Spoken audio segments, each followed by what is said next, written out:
Musical Talk, the UK independent musical theatre podcast. Hello, welcome to this week's episode of Musical Talk. I'm still here with Thos. Thos, you haven't left my house. And you've never left my thoughts. No. How are you? Well, since we last spoke? Yes. Well, as people will have guessed, we're recording 2 episodes on the trot, so the answer is half an hour older. Good, yes. A bit of an odd topic because I hate talking about myself and Going to be a short episode then. Goodbye. What I've done, but I thought it's an interesting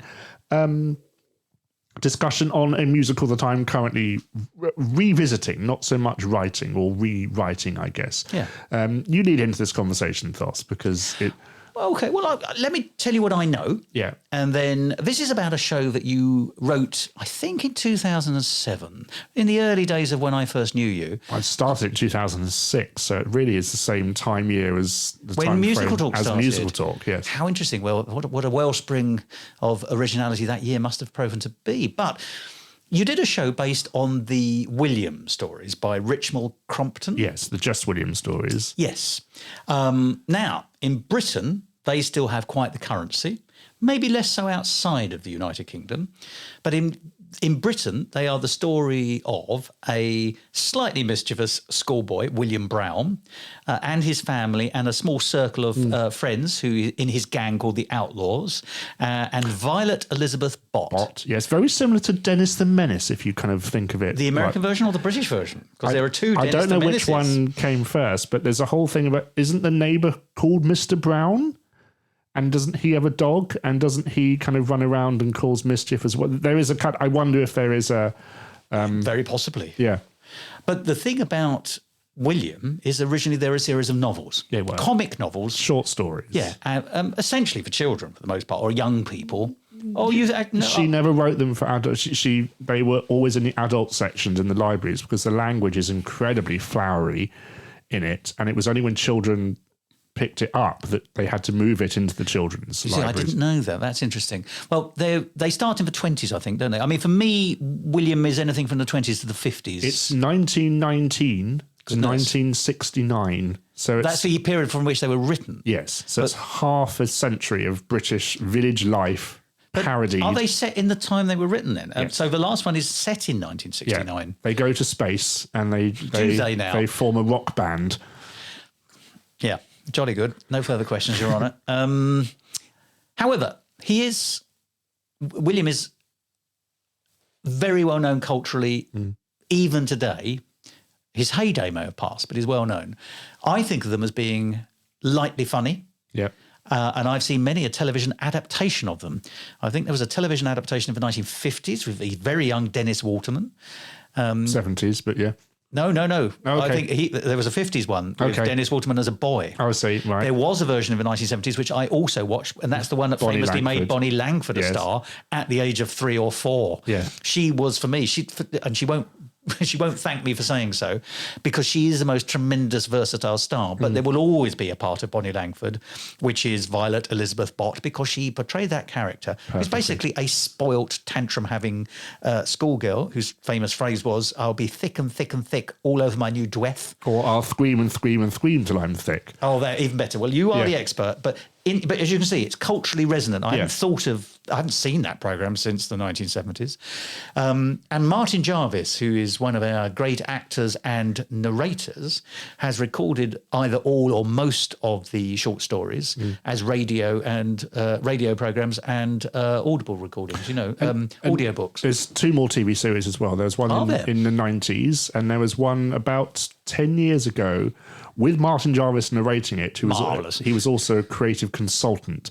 And Carolyn Quentin perfectly playing Mrs. Bott, which I thought was absolutely excellent casting. But what that shows, of course, is that even here in the 21st century, the Just William stories have some resonance. So when you wrote your showcase musical, because that's what it was for, wasn't it? When you were studying, in those days back when you were studying, Nick, and I came to see this show in the early days of our friendship. Well, I came to see it in production and I rather enjoyed it. But you were tapping into something which was both retrospective and nostalgic, and yet at the same time still worked.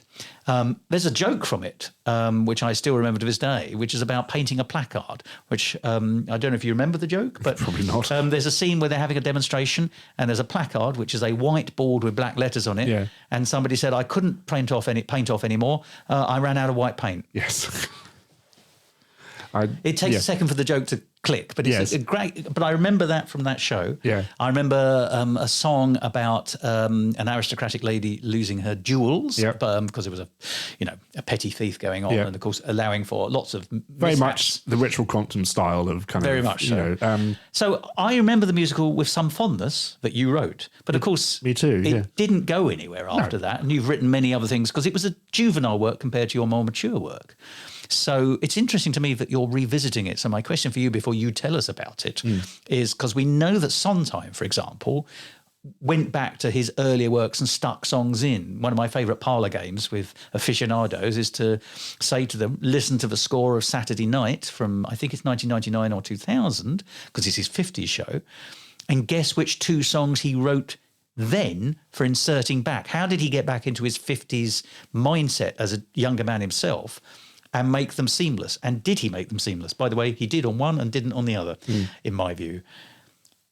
Did you find it easy to revisit your work from nearly 20 years ago? Or do you now look at it as a kind of sort of pickled in aspect and you're pulling out ideas which you're reworking?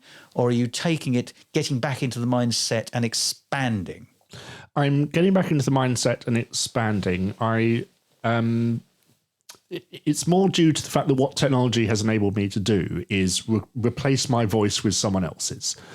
In the fact that I'm using, I don't want to say the words AI because it's not AI, it's computer editing when it comes to a voice, but it helps massively augmented voice. Yes, when I'm recording some songs, and you'll hear some of the songs in this episode because I think this is still a work in progress. I'm just kind of.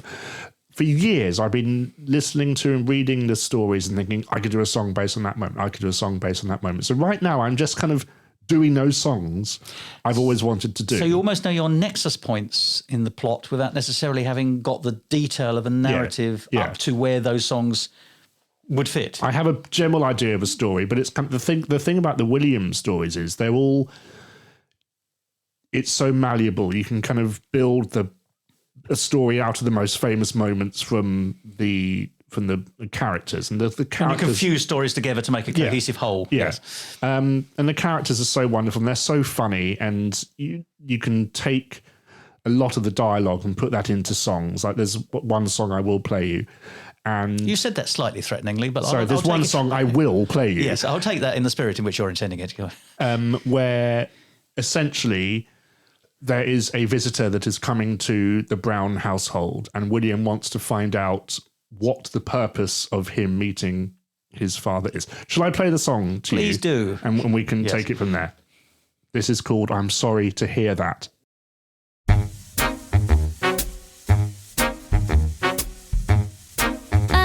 Mr. Wilbecker? Yes? There's one small thing I need to make clear. Father's deaf in both his left and right ear. Poor old soul. I wonder when that came on. He said he felt it coming on when he couldn't hear. So speak up loud or he'll miss what you say. But you can't mention it in any way. You wouldn't want father to get in a state. Best keep it quiet or you'll make him quite irate. Oh, and he shouts, just like what deaf people do. Well, thank you for telling me, William. You're very polite. I see father's just home now. I will go and get him for you. I'll be here in the library. Good afternoon, William. You've met Mr. What's his name? Yes, and there's one small thing I need to make clear. Mr. Welbecker's deaf in both his left and right ear. You have to shout every word, or nothing you say will ever be heard. And just like what deaf people do, he'll bellow and shout. How did that come about? He said it began when the chapel bell rang, and ever since then there's been a constant clang. Oh, and you also mustn't mention it to him. He's very sensitive. Anyway, he's in the library waiting for you. Thank you, William. Run along and play. Ah, Mr. Welbecker! Mr. Brown. So nice to see you after all this time. I do agree. You still look in your prime. Tell me about your school. It's progressing rather well. William will be perfect. As a pupil, I can tell. Special terms, of course. Very good of you. Not at all, old chap. But I'd better warn you, he doesn't fit a type. He's certainly unique. I can cope with any gripe when he's settled in his wing. It's only a matter of training. Come next spring, he'll be running when it's raining. Cross country at dawn to the beat of the drum. Back straight, knees high, cogito ergo sum. Latin at 9, keep every form and format. Conjugate briskly, amora massamat. Mathematics skills, prepare for the test. Proofs neat and certain, cause of an art est. Literature at 4, recite with zest. Lines learned by heart, aniar to est. Greens on your plate, down the hatch we go. Second helpings, hardly status quo.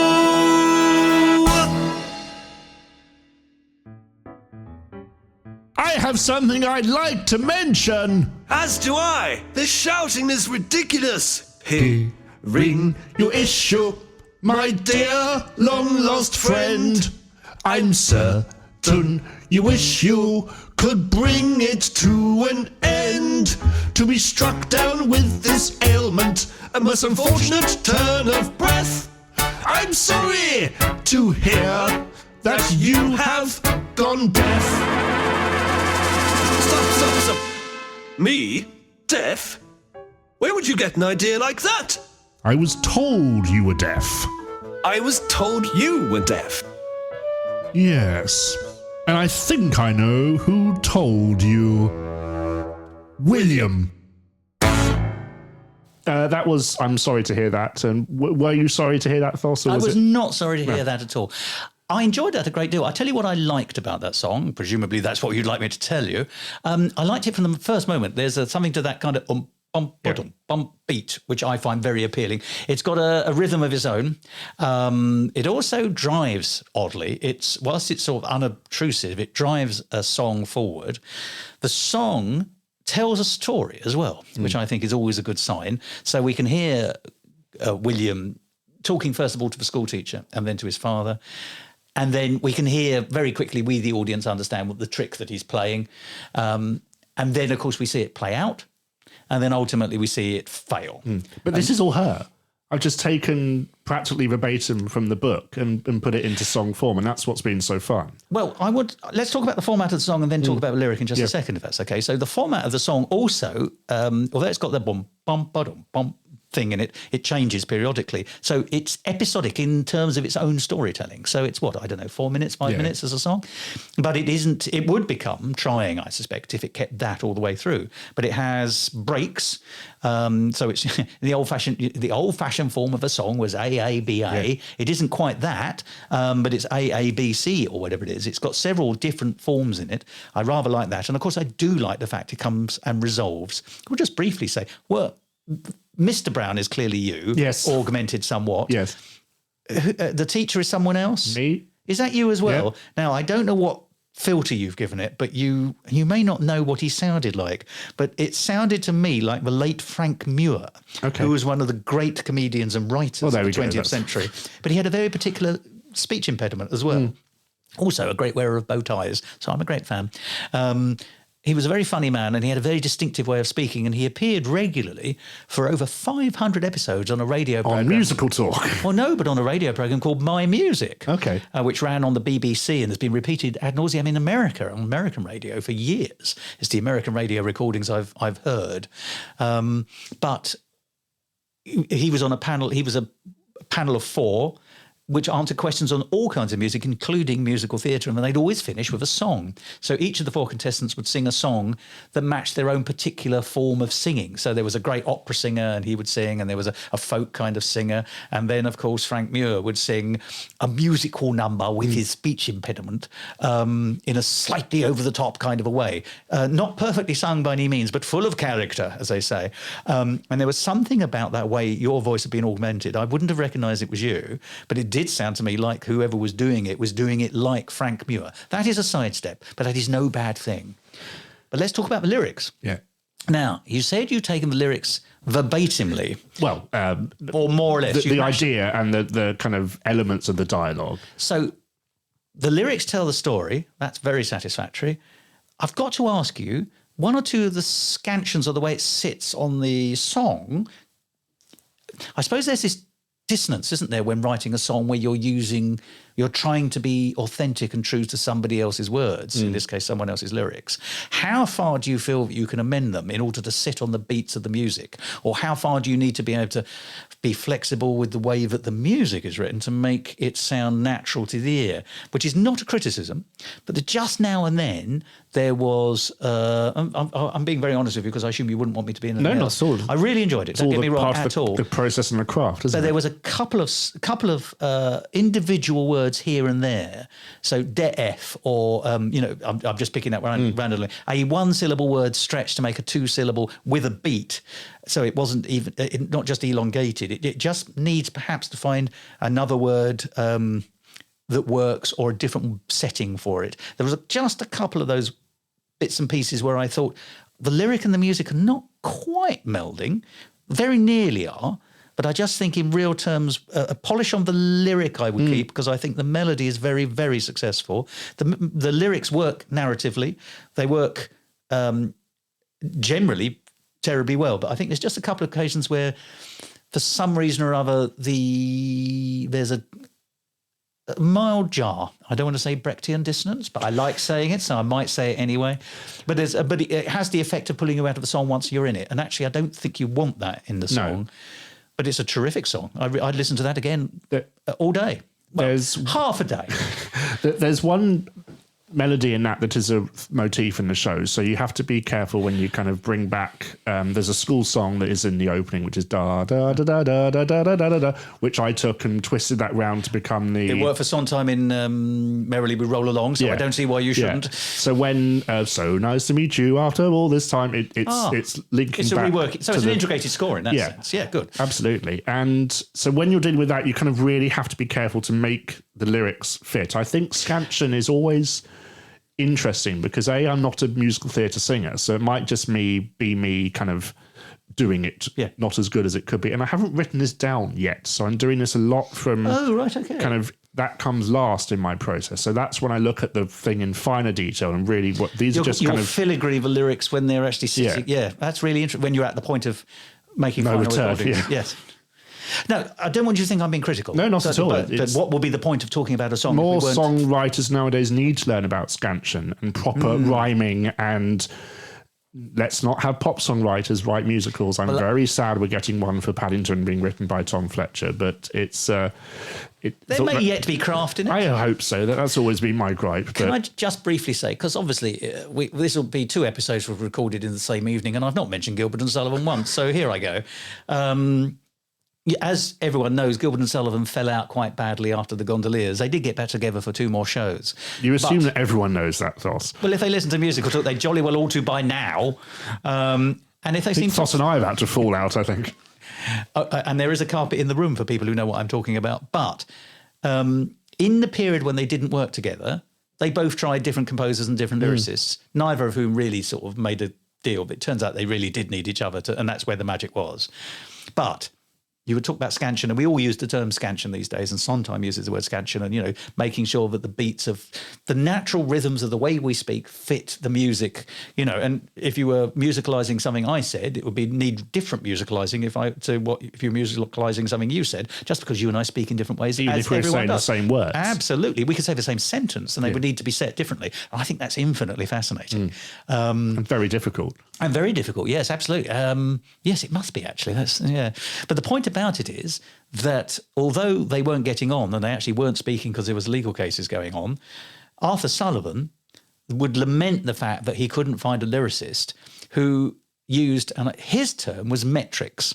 He said Gilbert got his metrics right every time, and he as a composer appreciated the rhythmic ability that Gilbert has in his own writing, because in his case it was always the lyrics first before the music, so they're set. But it's interesting to me, a composer of the caliber of Sullivan was talking about that need to have rhythm, and from metrics one draws the. He's got rhythm. Yes, he has got rhythm. 30, 40 years before George and Ira came up with the idea. Yeah, anyway, there we are. Metrics are important. Rhythm, you've got to, the beat, the rhythm and the underscore there are all fabulous. The melodies are really interesting. I think just a slight polish on the lyric. Not much either. I just think a little bit here and there. We'll take it. It takes time, and it's such a. You did say they were works in progress. Yeah, these are absolutely works in progress. So, what kind of song would you like to hear next, Thos? We've done a kind of mid-tempo comic number, I believe. What kind of? I tend always towards the comic numbers, but it would be nice to hear an up-tempo number and a serious number. I would have thought we should do the serious number first, because that will give us a lovely balance, a bit of a profile for the episode, and then after that we'll finish off on an upbeat number. And by serious, do you mean musically? I'll leave that to you. Down tempo or lyrically quite serious? What do you think is best? Actually, I kind of do have an I Want ballad. There is a moment. I will play that song. This is sung by William Brown, and it's called Doing Good and Righting Wrongs.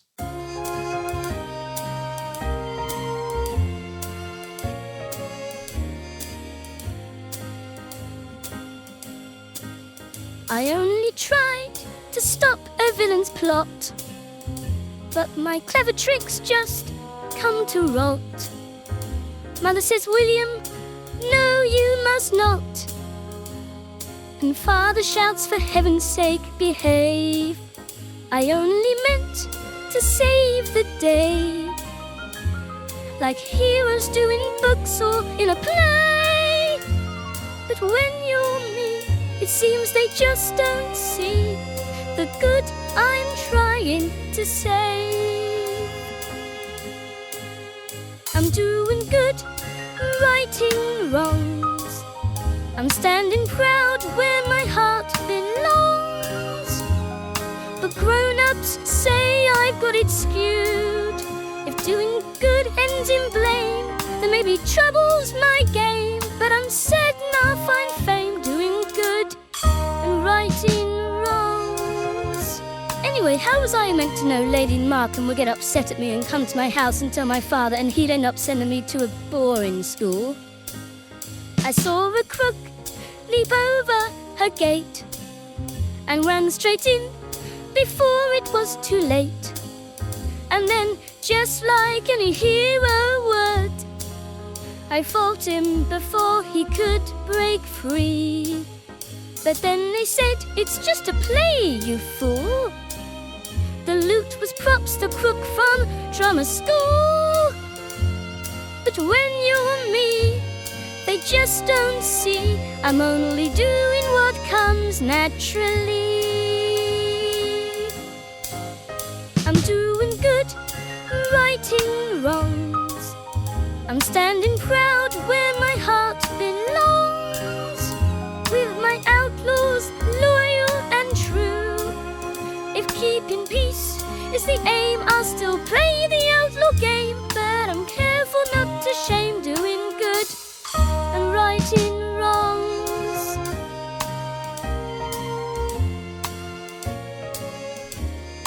I could be the picture-perfect lad. Yes, sir, no, sir, never bad. But I'd be bored out of my head doing sums instead. What's the point in being good if it's never understood? Perhaps the best that I can be is just being me. I'm doing good, righting wrongs. I'm standing proud where my heart belongs. If they don't like the things I do, I'll never change or obey. I'll be an outlaw each day in my own unique way, doing good and righting wrongs. Doing good and righting wrongs.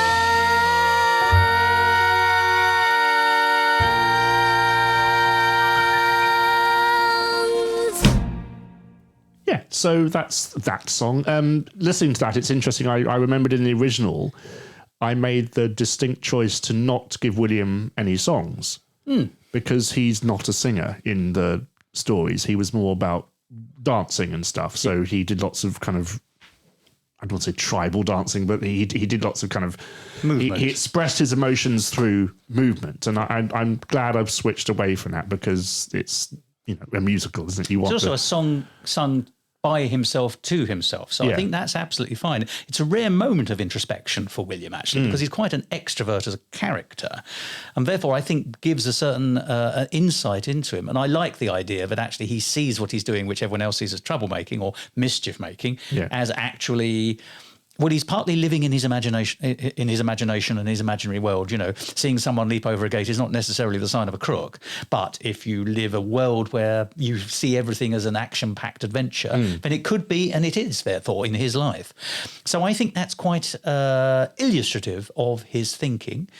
I quite like the doing good and righting wrong. There's just a kind of sort of balance in the title of that song, the good and the wrong. And the that's direct from her as well. That was his kind of doing good and righting wrongs and pursuing happiness. But I thought that'd be too long a title. But it's well, indeed. But I'll tell you what I think the triumph of that song is, if I may say. Actually, I think once again it's the melody, but the orchestration. There's something at the moment that started playing, I thought, oh, this is how songs sounded in the 30s. To me, there was that light piano. There's a kind of sort of what I would call a shuffle percussion. And a real drummer, I will say. I got a drummer friend in America to do the drum track on me for that, which is quite nice. Well, it's travelled over the Atlantic terribly well, if I may say. The little bit of violin, which the sound of a lone violin against a piano sounds very, to me, dance at a church hall, village hall. British. Yeah, British, yeah. It's slightly British parochial, British provincial.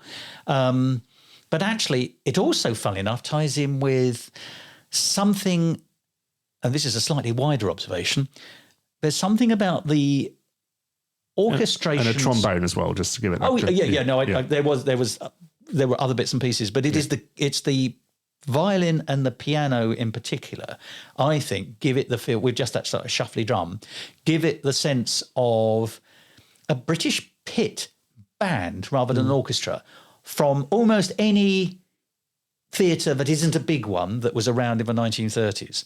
And that can be anything from a very small flea pit theatre to a middle-ranking provincial one. The quality of British bands at that time is tremendous in hotels, but not necessarily very good in theatre. That is not to say that wasn't good, but it's very redolent and resonant of a particular kind of sound, which I associate, at least, with a British orchestra pit band in the 1930s.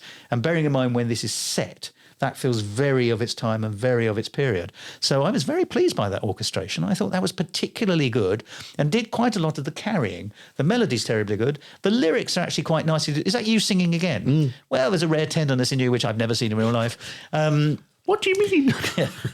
Yeah, I see it was augmented. You'll be doing the Nutcracker suite later. But it was, I thought that was generally very successful. I would only go back to my previous comment ever so slightly. I think a slight polish on the lyrics, but not much. Lyrics always need polishing. That's kind of... I agree. They're never written, only rewritten. That's the kind of... Indeed, like musicals, apparently. Yeah. So, but once again, not a criticism, but the area that I think I would spend more time on than the other bits and pieces, which feel to me like they're coming on terribly well. They're gelling quite quickly, and I'm sure you put a lot of work in, but they seem to be paying off. It's the show I've always wanted to write, and I'm doing other shows. But this I'm is sure you won't retire after this. Well, no, it'd be nice to, but we'll see. It depends if the public demanded of you. Yeah. We'll end with another song, if that's okay, Thos. Yes, of course. You mentioned. Well, we'll listen to it, and then I'll tell you if it's okay. You mentioned Violet Elizabeth Bott, and she does have a song, but you've heard that in the previous show. But her mother, Mrs. Bott, who is the epitome, and we bring it up with timely resonance of the kind of nouveau riche, dare I say, Hyacinth bucket character, in the fact that she is her husband has been very successful making Bott sauce. And what a name. Bott's brown sauce, if you wish to. Yes. Which is a digestive sauce in the story, but I made it in my version as sauce for food because I think it's funnier. And she has a kind of... She's from Hampstead Heath, and the way that Richmal Crompton wrote her is she was always dropping her H's and then trying again to say the words properly. And she's aspirational, but she's a Johnny-come-lately. So she's not genuinely of the class which she's aspiring to be in, and therefore letting herself go. Funnily enough, in the 1970s television version, she was played, by Diana Dawes. Yeah. Now, Diana Dawes is a magnificent British character actress, but she was who could play rather splendidly that kind of what I would almost say the Kenneth Williams game, where you pretend to be very classy, and then at the very end you can just drop your H's, mate. Yeah, you know. And she could do the female equivalent of that. Yeah. Which is, as did Caroline Quentin in the recent. So she was magnificent casting, and I therefore absolutely see the character that you're talking about in Mrs. Bott, who, as you say, is a little bit of a parvenu, a little bit of a Johnny-come-lately, a little bit of a fraud. And we've also, and it boils down to a very, very British obsession, social climbing, which even in our egalitarian age, which no one believes is an egalitarian age at all, has not left us. So this song is, she refers to her husband as my botty. And could you get comedy out of that? Let's see. This is My Botty, performed by me. I'm not a singer or an actor, and so I did my best, but we'll see what we think of that. Have you met my botty? Your botty? Yes, botty, my hubby. No, I haven't. Nice to meet you, Mr. Bott. Nice to... Well, my botty's been simply a godsend, my dear. He's taken me right up the social frontier. From jumbles to fates, I'm the belle of the scene. And the mayor calls me ma'am, as if I was the queen. Oh, actually... Hush, botty, the ladies are conversing. At charity balls, I am ever in charge. With botty footing the bills enlarge. We funded the hospital with new copper taps and bedding for kiddies' convalescent naps. I just thought... No, botty, thinking gives you wrinkles. Oh, my botty's the toast of the town, the pillar on which my position's held down. With fates for the children, bazaars for the poor, and Raffles will open the hospital door. Oh, my botty has made it well known that the Duchess herself just won't leave me alone. From tea tent to speeches, I'm always a winner. Why, even the vicar has asked me to dinner. The vicar? What an honour, Mrs. Bott. Yes, my botty provides and I publicly give. So the papers all called me Society Civ. I give all the goodness with kindness, of course, and drink it back with my botty's brown sauce. Sauce, Mrs. Bott? Oh yes, take a bottle of Botty's brand sauce. You know it's simply first rate. The dollop on meat and it enhances the plate. It's gourmet, gorgeous and gastronomic. To enhance your meat, just use his tonic. Oh, I'll be sure to order some in. Oh, my botties, behind every ball that we hold at our home, what is called the hall. We host bazaars, fates and teas. Our name on invitations bring guests to their knees. Oh, my botty gave me one darling girl, our Violet Elizabeth, our beautiful Pell. She's clever, she's bold, but slightly hard work. But making new friends is her charming quirk. I christened the lifeboat, I opened the school. I've judged every sponge cake and every sponge stool. Botty writes checks and I smile for the press. And everyone's better and so is my dress, oh yes. But enough of my triumphs. Oh, heavens, I chatter. You must stop me when I natter and natter.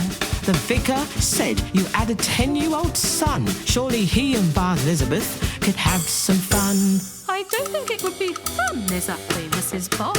She must meet some children, both lively and near. Though if he's wild, she can guide him, my dear. She will show him decorum and perfect grace, how to curtsy and chatter in a proper place. Well, about William. William is lively, a spirited lad, with lots of ideas, some good and some bad. He's full of adventure, both daring and fun, clambering, scrambling till the day is done. He's really quite charming in moments, you know, but keeping him tidy is rather a blow. Oh, nonsense, my dear, I've heard of far worse. A boy with some spirit, well, it's hardly a curse. If he climbs up a tree, he'll be nearer my view. And as for the mud, well, it wipes off, it's true. A little mischief, well, it's character too. For my Violet Elizabeth, well, he'll do. You are cordially invited, Mrs. Brown, to a bot tea with the finest of cakes, with scones made warm with the best jam one makes. To bring little William, he simply must come. We'll serve all the cakes with a dash of rum. The puddings are set and the jellies in line. The biscuits are ready, the tea tastes divine. From jams to the tarts, all arranged with care. It's a treat, it's a spree to meet with me at a proper bot tea.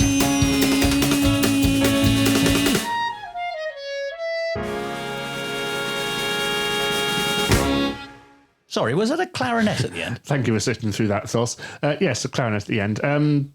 It's interesting. I didn't hear much of the clarinet earlier, but I love that sound. I like a clarinet against the piano again. Yeah. That was my botty, or bot tea, as it gets to at the end, which I... Well, I like the pun at the end. Yes, absolutely. When someone is being invited to the Bott family tea. Yes. Yes. Kind of song it's up there with what you like, isn't it, Thos, really, I think? Well, it's in the style, very much of. A couple of things I liked about that. Again, characterful. I've got to say, I'm sorry, I don't want to sound like an old moaning Minnie, and we were talking about craft, but gastronomic and tonic don't rhyme. One's got an M and one's got an N. So it's not the onic that makes it a rhyme? It's gastronomic and a tonic. Okay. But that's me being picky. No. If Stormtime was here, he'd have your guts for garters. But I see what you're doing, and I don't think anyone will mind. But for me, I'm a good old strict the old kind. excuse of character choice. However, I tell you what I liked when you get the contrast between the mothers in character and in music and in the arrangement. So what we got there, or so it seems to me, is that we have Mrs. Bott trying to big herself up, and she is obviously quite important, but she just doesn't quite have the class to match it, as you can hear in the way she speaks and sings. But she's a big dominant personality. She dominates her husband, as we heard right at the beginning, and then quite quickly it turns into what sounds to me, and you can correct me here, like a tango almost. So, well, it's got something of that sort of Latin rhythm or something about it. But when I say a tango, it's one where she's leading. Yeah. So intellectually, I can see a picture in my head of her dancing across the stage with her husband, who is now not allowed to speak, and with her leading and him very much being the secondary partner in the dance. Now, that may not be how you're envisaging it at all, but certainly musically, it sounded, there was a kind of...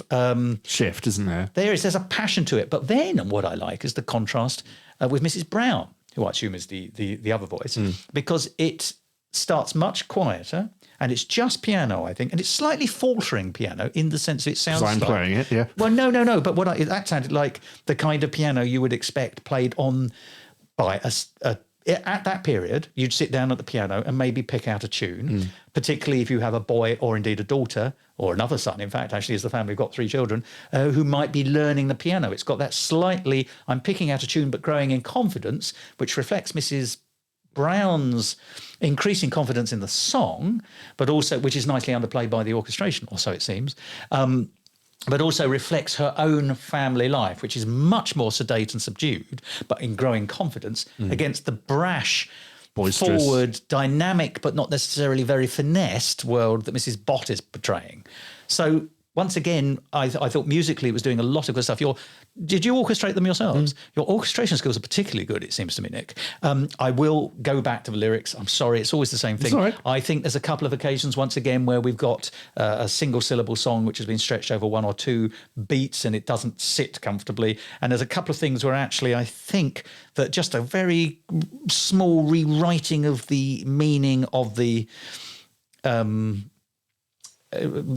text as written in a line would actually make it sit, funnily enough, more comfortably, not just on the music, but to my ear. Makes it sound a bit more like the way some people speak. And as I say, don't mean that as a criticism, but just as we're, these are works in progress. It's the lyrics I'd polish a bit. And this isn't your fault. This is just something that I find I don't like in comic songs. And I've discussed this with other lyricists, actually, fun enough, where the joke is in the middle. And a song like that, which is ba ba ba ba ba ba ba ba ba ba ba, that kind of thing. It's almost music hall in that sense. But there's a very set place where a joke has to land. Occasionally, there's a few lyrical flourishes there where the joke is mid-sentence, and then there's a kind of filler at the end, like "my dear" or "you know," which I find always diminishes the joke that's being played. Okay. I think a joke has to land at the end, or you can put one in the middle, but you've got to build on it. You can't put a throwaway after it because that diminishes the point you're making. It just undercuts the joke. However, that's only my opinion. But I thought, once again, a very enjoyable song. As I say, with really a highly enjoyable melody and a terrific arrangement. So I'm getting lots of character from these. Yeah. I've only heard 3 songs. I've not heard the rest of the score in this new form. But I can see that you've taken it further. And I think, oddly, of the 3 songs, the one that's most successful, and you may be surprised by this because it's not the one that would normally be in my wheelhouse for first choice, is the middle one. Okay. And that, I think, is because you have found a voice for William. I was going to say William's voice, and you've just put it in a different way. So yes, you're entirely right. That is exactly what you found, which sounds authentic and drives his character in both directions. He is doing good whilst at the same time it is not viewed that way externally. Is it an I Want song? Well, it briefly says, I mean, it's intimated that he does not want to go to boarding school, so it's I don't want in one sense, but it's not really leading on that. Is it not? It's what I want to be. I want to do this. And that's what I'm going to carry on doing. Is it what I want to be, or is it how I want to be known? I want to be seen as such. I mean, legitimately, I'm not saying he's putting it on, but isn't it that he feels he's not being seen or not being understood? So it's because he is actually doing it. It's always a fact in the stories that the grown-ups don't understand him. His friends and his loyal outlaws. But what about his brothers and his brother and sister? Do they understand him? So I don't think it's purely generational, is it? But the grown-ups, the siblings are considered grown-ups as well. They're sort of 18, they're 19. Older. Yeah, so they're the older siblings, and William is always thwarting their relationships. Violet Elizabeth is not, however. No, but she uses her own skills to get what she wants. She does indeed, yes, quite. And it's such an interesting... The reason I want to do this as a musical is it's musically great fun because you can kind of not really set it in any era as long as it's 20s to the 50s effectively. There's a bit of big band jazz in there, there's a bit of ragtime, there's all this kind of but it's such a great parody of British village life and class, and especially Mrs. Bott with her social climbing and Robert with his kind of handkerchiefs and tennis. There's a whole song in the show about William. The story is William wants to raise money for himself to pay to become a tramp. And there's a whole song in it called King of the Tramps where he meets the supposed King of the Tramps, and he says, "You've got to join the tramps, you need to give me 8 shillings and all that kind of stuff." Yes. So he goes off on various adventures to look for 8 shillings. He's being swindled by the tramp. Because you're too innocent to realise, You don't have to pay money to live off the road. One of the ways he makes money is he gives all the men that are trying to court Ethel advice on Ethel. Oh, right. But it's all wrong. But they're preparing for a tennis party. So I did the song called Serving Advice. So it's kind of courting. There's a whole, there's lots of... So it's I like puns, and I think... Sorry, there's two directions for that immediately. There's the City of Angels song. Okay. There's a song from City of Angels where there's quite a lot of innuendo between a couple who are about ostensibly to play tennis. Okay. But I would suggest there's other things going on. And also, fun enough, there's the much more in keeping in terms of time, Mr. Cinders by the sainted Vivian Ellis, which opens with a draw for a tennis tournament. Okay. And it's full of who's going to play who. And fun enough, in the recording from the 80s, there's the host of this posh dinner party or weekend party singing and there's the hostess of this posh dinner party running the draw, and it's names out of a bag essentially, and you can hear even from the kind of hooray Henry voices of the characters who's after who. So he says, oh, Binky's now playing with Dorothy. It's the kind of the kind of silly ass kind of braying, but you can get the characters out of it before they then go on to play tennis, and it's a silly ass musical. This isn't quite a silly ass musical, but it's not a million miles. It's a sister piece to a silly ass musical, isn't it? It's a silly musical. Yeah. And when I say silly ass, I mean silly ass as in a kind of sort of, hooray Henry, posh idiots. Hockey sticks and all that kind of stuff. But yeah, that's... there are more songs, but I won't bore you or indeed listener with them. On this occasion, but I would like to hear them on another occasion. I will do, Thos. But thank you so much for joining us for this week's episode of Musical Talk. If you don't know the William Brown stories, do check them out because they are marvellously written and very, very funny and clever. And we'll speak to you soon, Thos. Thank you so much for joining me. Is that your Tony on the table? Sorry? Your Tony Award? No, it's a pair of headphones. Thank you for listening, Thos. Thank you for listening, everyone, indeed, and we'll speak to you soon. Bye-bye. Thank you for listening to this week's episode of Musical Talk. To find out more about the world of musical talk, you can visit our website at musicaltalk.co.uk, where you'll find all our episodes, or you can listen on Spotify, Apple Podcasts, or YouTube. Please follow us on Twitter and Instagram at Musical Talk.